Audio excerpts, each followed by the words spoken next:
नमस्कार मित्रांनो, आजचा विषय आहे डिप्रेशन. तर आज आपण ह्या समाजामध्ये बघतो की प्रत्येक माणूस हा डिप्रेशनमध्ये आहे. काही ना काही कारणास्तव, काही ना काही गोष्टींमुळे, काही ना काही त्याच्या आयुष्यामध्ये घडणाऱ्या घटनांमुळे प्रत्येक माणूस हा डिप्रेशनमध्ये जातो आणि डिप्रेशनमध्ये गेला किंवा मग सगळ्यांशी बोलणं तर टाळतो आणि एकटं राहायला चालू करतो.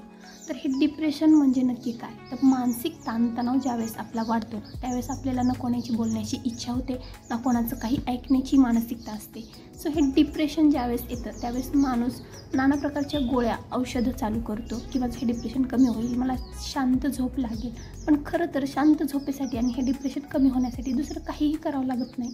फक्त आपलं मन आनंदी ठेवायला तुम्ही चालू करा आणि जे काही तुम्ही काम करत असता रोजचं रुटीन तुमचं ते एकदम प्रामाणिक आणि छान पद्धतीने तुम्ही स्वतःमध्ये हरवून, स्वतःमध्ये तल्लीन होऊन तुम्ही ज्यावेळेस काम करताना त्यावेळेस तुमचं डिप्रेशन लेवल करा. स्वतःच्या कामामध्ये आनंद मानायला लागा, तरच तुमचं हे डिप्रेशन एकदम कमी होईल.